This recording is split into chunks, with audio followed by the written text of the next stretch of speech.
Hello everybody and welcome back to today's video. If you haven't seen my first video on hamstring strains, welcome. And if you have, welcome back. My name is Jamie Furr. I am the head athletic trainer at Kings Fork High School in Suffolk. I have been at Kings Fork for about 6 years almost now. And I have been with Bon Secours for a little over 6 years. And that's pretty much the background you need on me. So let's get into the video. So today's video is on medial tibial stress syndrome, or as most people call it, shin splints. I thought shin splints was a good topic because of how common and how often we see those type of injuries, especially in our track runners or in athletes that go from certain sports to a sport that does run a lot and does that repetitive motion. I just thought that this would be a good video for the athletes and the parents to know what shin splints are and what exercises and type of things that you can do to help with shin splints and hopefully prevent them. Today's video is actually done by my friend, Shani Lawless. She actually was the person who did the first video on hamstring strains. She wanted to come back and do another video because she really enjoyed it, and she really likes the fact that, you know, we're spreading this information and we're trying to get knowledge out there. And she was so excited to do another one. So she is doing this one on shin splints. And like I've said in the previous videos, if you're not sure about who Shani is, her name is Shani Lawless. She is a physical therapist out of Wilmington, North Carolina. She went to Radford University for undergrad. She went to the University of South Carolina for PT school and has been a physical therapist now for a few years. She is happily married with her husband, Matt, and her dog, Sarah. They love the beach. That's why they decided to move more out towards Wilmington. But again, she loves sports medicine. I love sports medicine. We both played club softball together, and I think that's the main reason that we became such good friends. And I'm so glad that I have her to not only, have as a friend, but also someone that I could reach out to if I have any questions about something that she has more knowledge of than maybe I do, working in a different field. So I just really hope you enjoy this video, and I hope that you can take this knowledge and use it as you wish. Hey guys. My name is Shani Lawless, and I am a current practicing physical therapist in the state of North Carolina. I am here with my husband, Matt, who's going to be my model. We've been asked to make a video for you guys on shin splints today. So in case you didn't see me in the last one, I'll give you a little bit of my background. I graduated from Radford University in 2013 with a bachelor's degree in exercise science, and graduated from the University of South Carolina in 2016 with a doctorate in physical therapy. So I've been practicing for almost 4 years now. So to get us started, like I said, my husband Matt is going to be my model. So we'll just go over kind of what shin splints are, what can cause them, how to treat them, and just go through a few quick kind of exercise, stretches, treatment things that you guys can do either at home with minimal equipment or with your athletic training staff at your school. Of course, before seeking any kind of treatment or advice, anything like that, please consult with either your athletic trainer, your physical therapist, or your team physician in regards to proceeding. So shin splints is kind of the street name for it. The proper name, the medical name, is medial tibial stress syndrome, which is kind of a long way to say the sharp pain on the inside or the middle side of the tibia. So typically, my husband's gonna be our model here. So typically people feel the sharp pain on the inside here. So this is a lot of times caused by micro tears in the muscles that live in that area. Typically it is caused by some type of new or more intensive stress. So either more intense physical activity, more intensive sports related activity, or some type of change. We see it a lot in running athletes, so track and field, cross country, or sports where they have a lot of high intensity or sprinting aspects like soccer, those types of sports. So I've never personally had shin splints. Have you had shin splints before?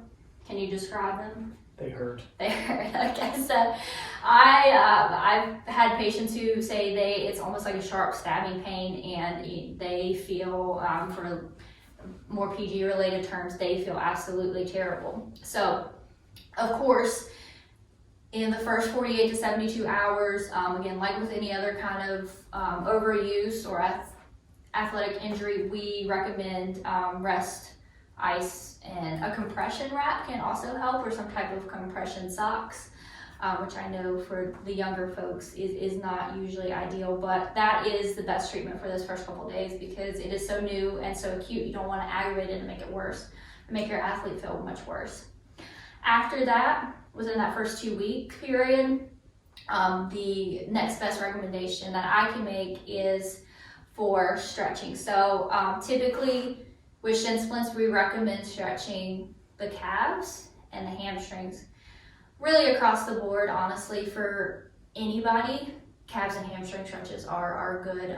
My husband can attest to that. I tell him all the time he needs to stretch his calves and his hamstrings. So good ways to do that, just sitting. You can do this with me. You can kick your leg out, rest your heel on the ground. And make sure your knee is completely straight. And then try to reach down towards your toes. So even if they're not getting all the way down because their hamstrings are restricting them, still a good stretch. They can hold that about 20 to 30 seconds. And they can do both sides to balance it out. You can also do that standing. They can also do that laying down too, laying flat on their back, supine on a table. They can pull the leg up and stretch as well.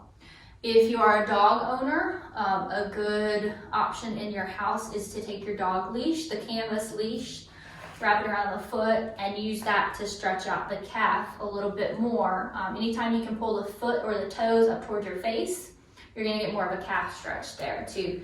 And you can do that again, sitting or laying down as well. It's also important with shin splints to also do strengthening as well. Of course, gentle strengthening, open chain to begin with in the first 2 weeks, moving on to closed chain as the pain and inflammation has started to go down. So definitely with shin splints, it helps to do any kind of hip strengthening, abduction, abductors, hip strengthening those, and the hip extensors as well. So I think in my previous video we did donkey kicks, which is a really good one to do to help strengthen the hip extensors, your glutes, and the upper portion of your hamstrings. For hip abductors, which live on the outside of your hip and your pelvis, a good strengthening exercise for those is go ahead and stand up, face the wall for me. All right, keep your knees, you can hold on to the wall. Keep your knees straight and kick it out to the side. Good, and then back down. Do it a little bit slower. Good. So this exercise, again, very simple. You can do this on your own. You can do this standing. You can do this laying on your side in bed. You can add an ankle weight as they progress. You can add ankle weights. You can add resistance bands of various colors as well. We kind of forget about the hip abductors just overall. But they are super important for help stabilizing your hips and your pelvis every time that you take a step. So if you've ever seen anybody walking and you notice that their hips are dropping, it's because on that opposite side, the hip abductors are weak. So they call that the Trendelenburg sign, and it's another good exercise for your athletes there. Another good option is a single leg squat. Go ahead and do it. Good. Stand up and do a single leg squat for me. This one is a little bit harder. So again, as they you can hold on to the wall. Please make sure they've got something to hold on to. But again, this is a little bit harder, but again, another good exercise for them as well. You can have a seat. So again, one of the causes of shin splints, a lot of time, we'll go through the causes and kind of how to combat that and prevent that for your athlete. A lot of times it has to do with the arch of the foot or the shape of the foot. So the arch of your foot sure you guys have heard this before. It is formed usually about the age 7 to 8. So everybody has a difference, almost like a fingerprint. So everybody has different shape, different styles, different ways that they walk. So a lot of times if people are more pronated, meaning that they're a little more flat-footed, or they have really rigid arches in their foot, meaning that their feet are turning more in every time they take a step, or when they're running, instead of turning out or being more neutral. People who are flat-footed or have rigid arches are more prone to shin splints. So it is really, really important for your athletes to have proper footwear. Now you can see we're both wearing flip-flops right now, which is a terrible example of what you would want to walk, run, or participate in any kind of exercise, any kind of sport in your flip-flops. Please don't. I personally love Brooks shoes. This is not a sponsored ad. I think my husband can attest to this too. We both have pairs, and we've had pairs for years, and we've gone through them. What I like about Brooks is that the different styles of shoes are formulated for your different types of feet. So my husband and I have both had very different types of feet, very different ways of running, very different ways of walking, different patterns. So we each wear a different type of Brooks shoe. Because the shoes, they're made for people who are over pronators, over supinators, or people who are just neutral and just want a good supportive shoe. And they last for years. I mean, you can run in these shoes and they're gonna last you. So again, this is not a sponsored ad, of course, but that's just a recommendation. You can go online and actually do their quiz and go through and it'll recommend shoes for you. You can always go to a place like Fleet Feet or a specialty shoe shop, and they can do a gait analysis there for you. But one quick way to do this at home, is just a cheap way, is if you can just take a paper bag, something blank, and you can have your athlete either wet their foot or have them step out of the shower when it's already wet. Take a step over the paper bag. So I'll have you just, his feet aren't wet right now, but just to demonstrate, just have them step, make a footprint. So if you notice on that paper bag that their footprint, you are seeing more of the inside of their foot. You're seeing more big toe, more of the ball of their foot, more of their arches. That's a sign that they may be overpronated, they may be flat-footed or have rigid arches. So they may be more prone to shin splints versus somebody who, if I stepped on that paper with my wet foot, you would probably see more of the outside of my foot. So you'd see more of my pinky toe, the backside of my heel versus the inside of the foot. So that's just a quick, cheap, easy way that you can do that at home for free. And then you can, after that, you have a better idea of what type of foot they have, what type of gait they may have, and what type of supports they may need in their athletic shoes. Another option is you can also purchase inserts or orthotics to put in the shoes. You can get these online, or you can get these at specialty stores as well, especially made for people who overpronate, meaning that their feet are kind of like this, so you want an orthotic to bring them more like this, bring them back to neutral a little bit.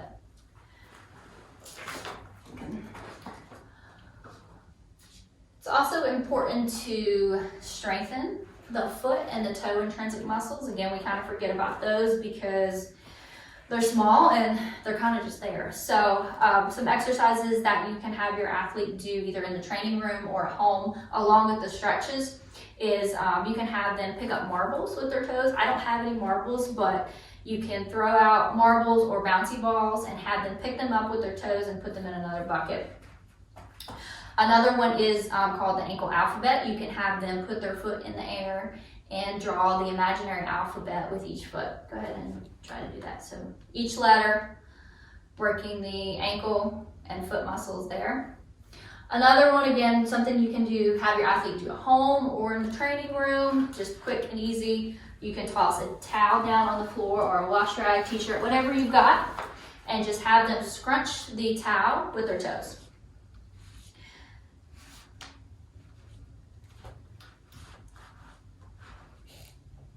Very good. Good. So all good things that they can do to help not only prevent shin splints, but also mediate and treat them once they do already have them. So again, thank you guys for listening to our spiel about shin splints. After this video, you'll be presented with a survey, and they would really appreciate if you guys could fill that out as well. Thank you.